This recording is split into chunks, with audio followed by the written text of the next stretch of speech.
This is a production of WKNO Memphis. Production funding for Behind the Headlines is made possible in part by the WKNO Production Fund, the WKNO Endowment Fund, and by viewers like you. Thank you. Beale Street Landing, downtown development, and more tonight on Behind the Headlines.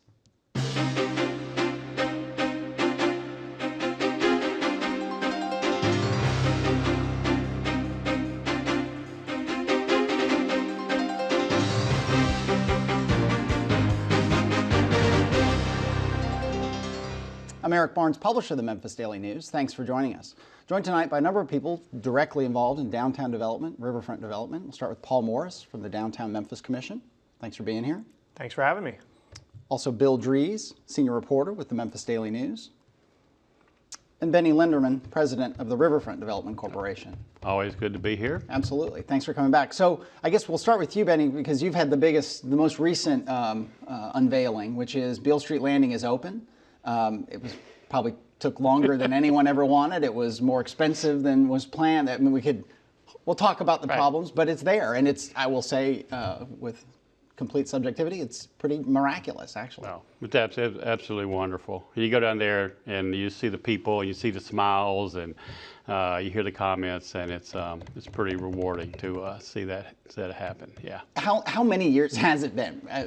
Actually, I mean, we did an international design competition, so that drug it out a long time. So it actually started 10 years when we first started doing the international design competition. People forget that the reason this thing looked so great, it wasn't nothing against going out and hiring a designer, but it was a competition, where international design competition with 170 participants, and the design was chosen that way. So because of that, you get a world-class design and not just right. what someone like me would think it ought to look like. Yeah. And some of the problems along the way, I mean, there were difficulties with the riverbank, is that right? And some of the engineering issues, is that correct? I mean, you got to remember, we tried, I mean, purposely, we chose to shoehorn it in between Tom Lee Park and the cobblestones. We didn't want to have any historic implications for the cobblestones, and we didn't want to greatly affect Memphis in May.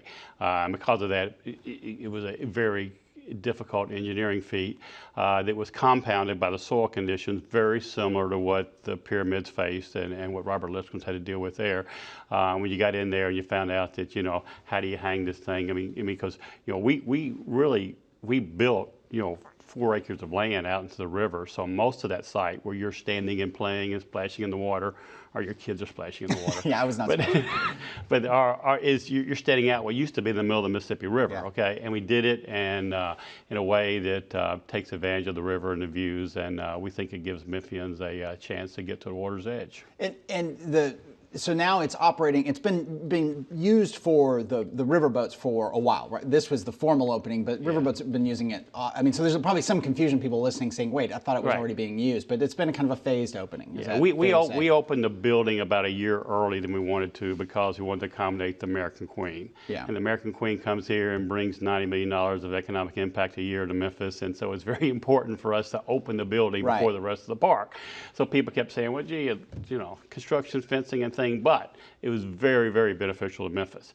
But now the rest of the park features are built, and now the play area is open, and now the restaurant area is open, and the excursion boats are doing their daily thing, and so now it's just a little busy place. Yeah, Bill.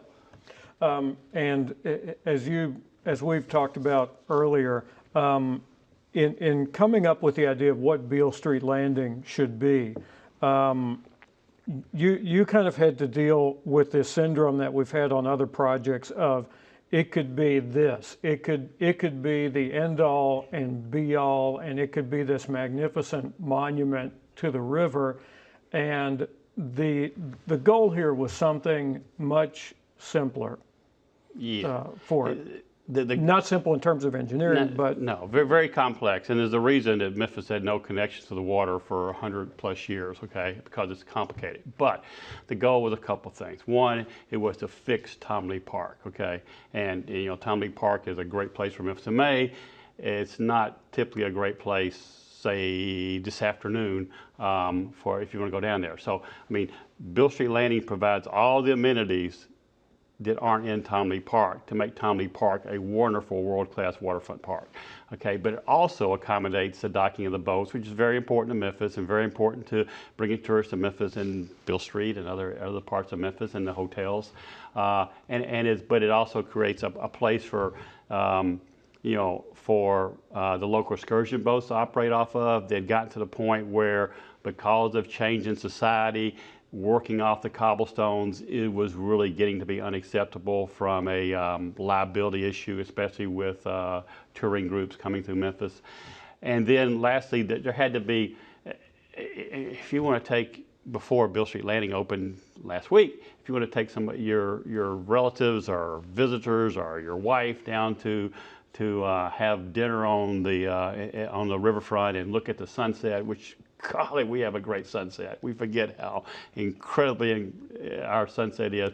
But you can go now to Beale Street Landing. You have a place to eat. You can drink. In about a week, you'll be able to drink a glass of wine. Probably by the time the show airs, you'll be able to have the wine. And you can just eat and enjoy yourself, and it's just magical. I mean, sit there and watch the river go by. It's just magical. Paul, I'll bring you in. And Benny talks. Downtown is kind of there are multiple sides to it, but on simple terms, you've got the visitors to Memphis, and you've got residents. You all have somewhat recently taken over control of Beale Street, the entertainment district. Talk about your plans there, which again, that's a big draw for tourists, also for locals. What's going on there? There are new developments, there are new people coming in. Tell us. Sure. Well, as of January 1st, the City of Memphis took direct control of Beale Street from a 30-year incumbent, Performa Entertainment, which had done a great job of rebuilding the street from what it had been 30 years ago, which was completely boarded up and moribund, save A. Schwab's, which was the only store that stayed open during that time. As of January 1st, the City of Memphis is directly in charge of handling security, picking up the trash, collecting rent, coordinating all of the things that are going on Beale Street. And Mayor Wharton asked me and the Downtown Memphis Commission to help the city coordinate those efforts to manage that in the capacity of being a landlord. And Beale Street's really doing great right now. For the first time in its 50 years, it's completely fully leased. There's no place, if I've gotten a call last week from a national tenant who wants to be on Beale Street, I have no place to show them. It's bursting at the seams with Hard Rock having jumped 2nd Street and another club wanting to jump 4th Street. So it's really doing well, and more people are visiting Beale Street than ever before. Bill. And one of your goals has been also to have locals come there, and particularly to have families know that they can come there during the daytime, and they can go to Beale Street Landing, and they can come up the street and go through the district, and there will be things there for their children. Yeah, Beale by day is what we're calling it, because Beale Street is really popular at night, and we don't need necessarily more customers at night. We're getting a lot, but we've got a lot of tourists, and we don't take them for granted. But we want the locals to come back to appreciate what the rest of America appreciates. Last year, USA Today named Beale Street America's favorite iconic street, and this year we're talking about Beale Street by day, going to A. Schwab's with your family and getting a toy. I have a 4-year-old boy who loves going to Beale Street. A. Schwab's is his favorite store, and I promise you, if you've got young children and you take them to A. Schwab's, they'll say the same thing. They have an old-fashioned soda fountain. You can go to Dyer's, get a burger, walk down to Beale Street Landing and play on the playground. Beale Street's a great place by day. And what about, there's somebody out there saying, well, but you hear about shootings, or you hear about, bad behavior, but, where do things stand with that? Where do things stand with safety on Beale Street? Well, this year we have not had any criminal incidents on Beale Street of that nature, and to the extent that there has been a history of that, if you look at it, it's between midnight and 4 a.m. My parents always told me nothing good happened after midnight. Right. I didn't believe them then, but now I'm starting to believe them. Between midnight and 4 a.m. on Sunday morning is when most of those incidents have occurred. During the daytime, Beale Street is the safest street to be on in this city because there's heavy police presence, there's lots of witnesses, and it is a very safe and relatively, compared to the nighttime, quiet place to be with your family. Let's segue back to the river, a little bit here. The next steps for you, next projects. Nothing I assume is big as Beale Street Landing, but there are other projects on tap or underway. And so talk about some of your priorities for the riverfront. Yeah, priority is to continue to operate and maintain the riverfront in the high standard that we have now, because now we're getting more use with more things going in downtown. Every year we see more people, more tourists in downtown, and so we got to accommodate those. But we're sitting to wait for final approval to go to bids on the cobblestone landing. The money's been sitting there. There's just a minor issue, even though it's been taking forever. I mean, our plans are done. We're just waiting for the city, for the railroad, for the Tennessee Department of Transportation to agree on improvements to railroad crossings, okay? And as soon as that's done, which frankly has nothing to do with our project, but as soon as that's done, then we will get about the business of improving the cobblestones. And that'll be, describe that project for people. It's more, I mean, it's almost like a old City Beautiful clean up, paint up, fix up. Okay. I mean, it's restoring the cobblestones back. We're not picking them up. We're just we're filling in the holes. We're putting a little small retaining wall at the base of them to keep them from falling into the river, and we're cleaning the site up and making it presentable. Putting in some historic signage. Things that will clean that area up and give it the presence that it ought to have, because it's a very important site to Memphis. And you also run Mud Island, the park. Any big plans there, small plans, any kind of changes? I mean, Mud Island River Park it's sort of evolved into where it needs to be. I mean, yes, it's a great destination for tourists on a daily basis, and Memphians alike.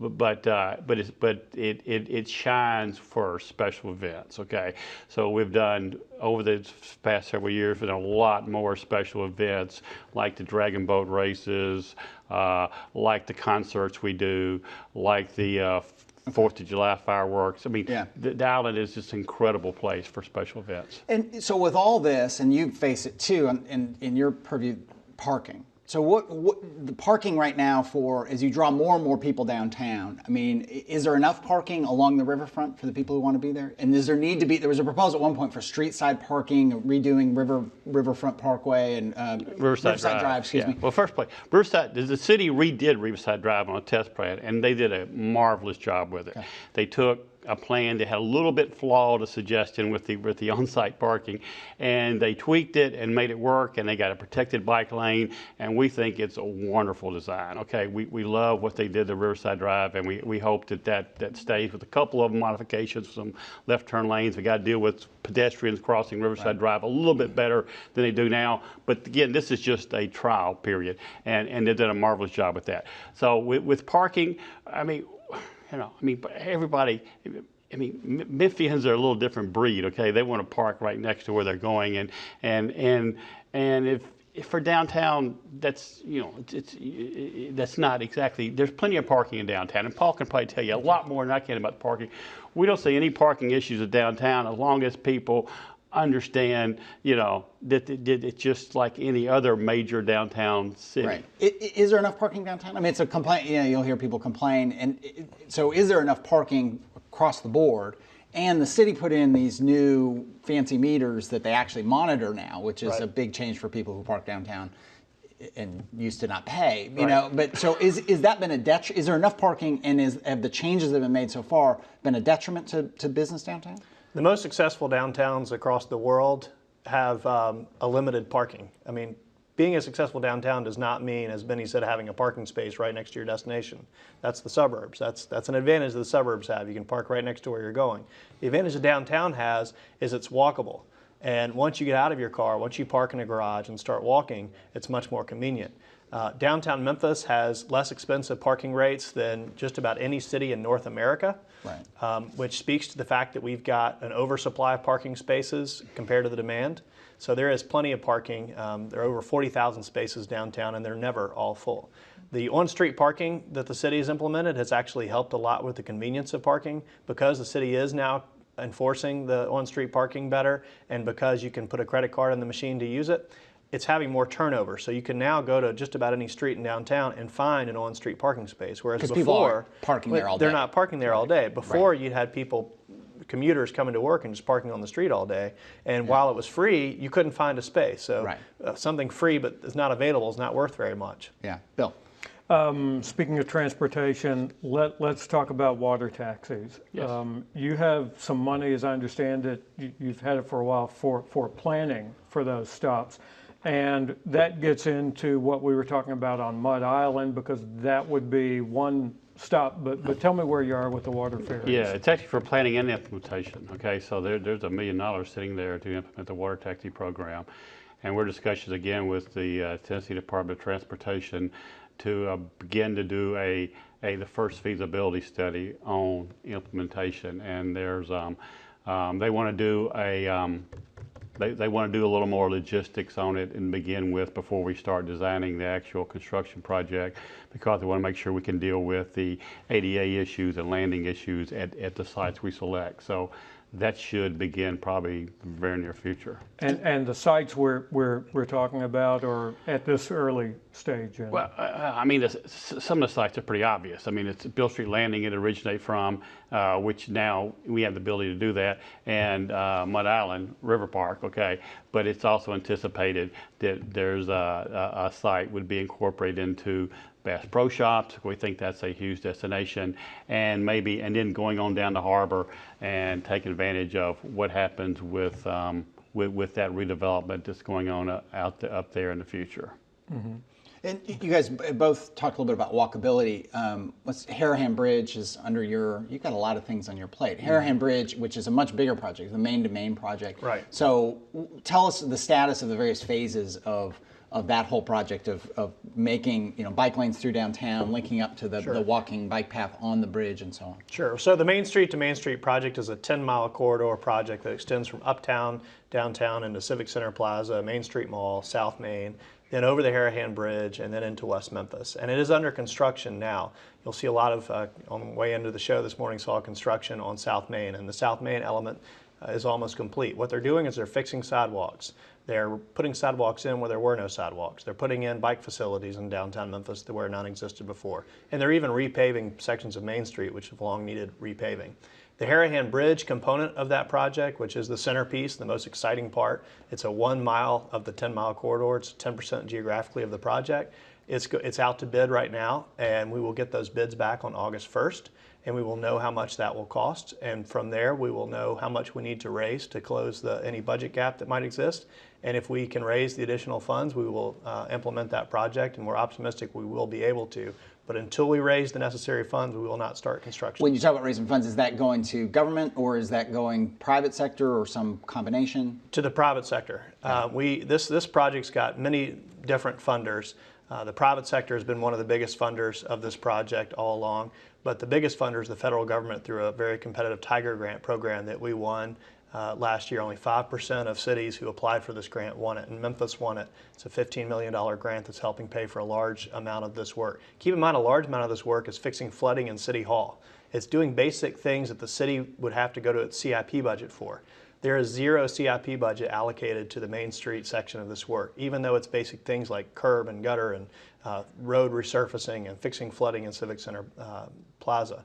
So we're leveraging private dollars, federal dollars, county dollars, state dollars, and other sources. Okay. And Benny, on the riverfront, I mean, there was a study of studies that came out, I think, a year ago or so. My sense of time today is not great, but there have been all these studies over the years about the paths and walkways and so on down in the riverfront, and how some parts of it are great. It was the guy Speck Yes. who came out and said that, and said, but then some paths just kind of stop and they're not interlinked. Within your area, is there more to be done? Again, not big ticket projects like Beale Street Landing or even the cobblestones, but just making a more clear and unified paths. Right, absolutely. For walking. And the majority of what we've done since our creation is create those paths, like the cobblestone walkway and like the walkway to Ashburn Coppic Park and Martyrs, from Ashburn Coppic to Martyrs Park.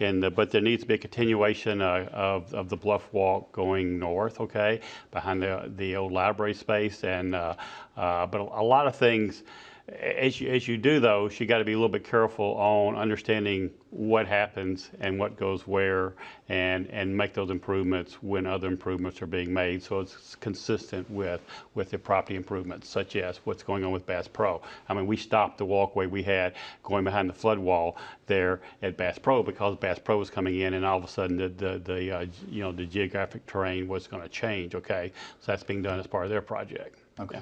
Bill. Does Beale Street Landing make it easier in terms of what follows for this? I mean, some people have referred to it as a cornerstone. Now the people can see this. Politically, does it make the rest of what happens on the riverfront a little bit easier?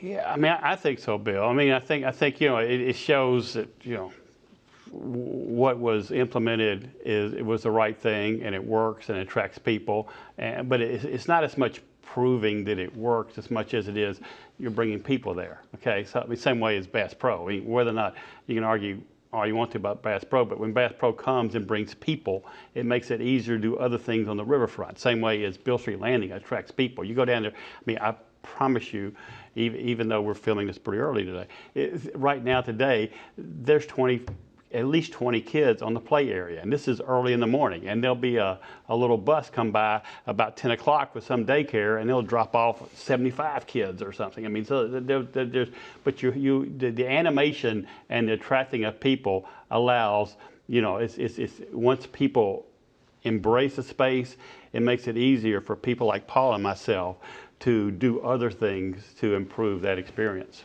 So how does this change Beale Street when they come up the hill? How does this change South Main when they come up the hill? Well, it just adds another attraction for people to come downtown.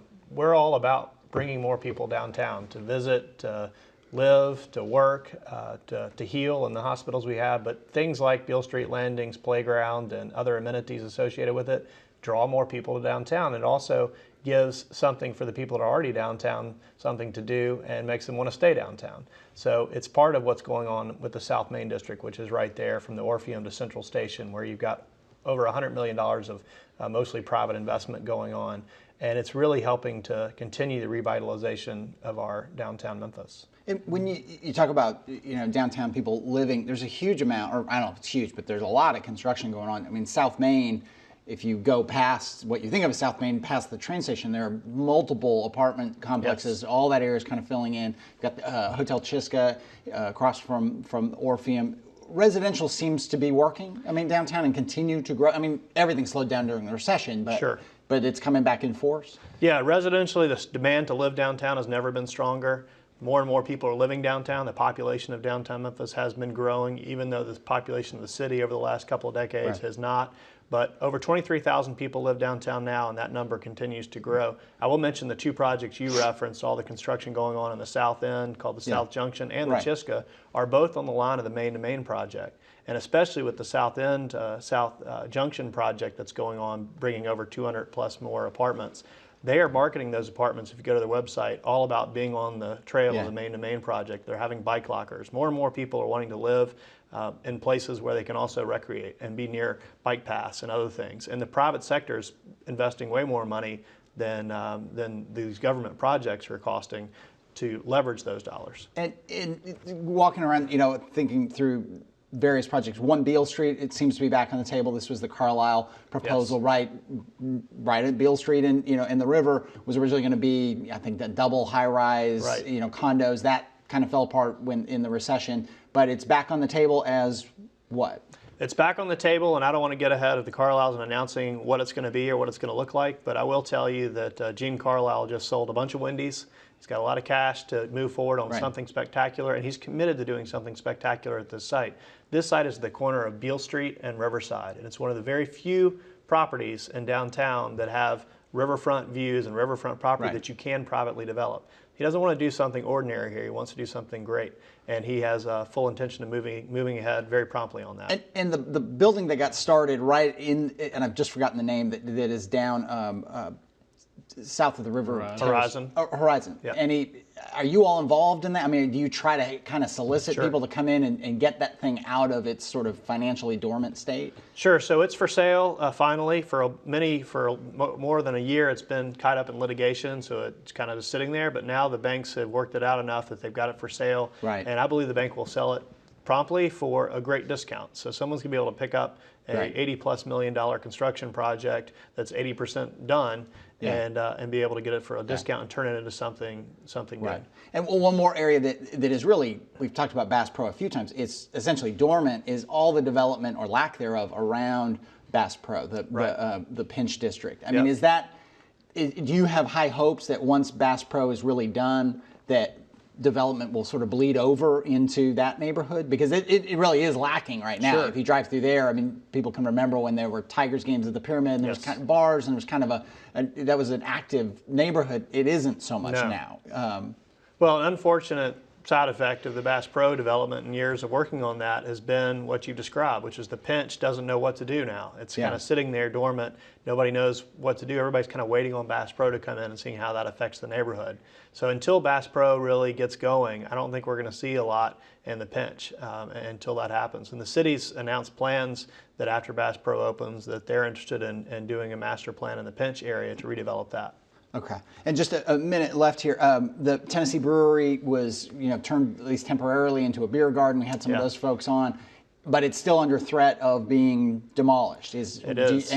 Any progress or update there? Well, despite all the good ideas and fun times we had at Untapped, still no one has stepped forward to meet the asking price that the seller has. So as of right now, there is no deal put together to save that building. I certainly still remain hopeful that that will happen, but I'm far from certain. And in terms, and the last question here, it's a big question. I leave for the end. Is in some degree, people will argue that the central business district, the office district of Memphis, has moved out east. That it really is now Poplar and Ridgeway. I assume you disagree with that, or I mean, is there an inevitable shift out that way in terms of office and working people? I don't disagree that that's happened. I disagree that that will continue to happen over the next 20, 30 years. If you look at it from a longer term perspective across America, more Yeah. and more offices are returning to downtown areas. Okay. And so I think that that's going to happen in Memphis as well. All right, you get the last word on that. Thank you all for being here. Thank you for joining us. Join us again next week. Good night.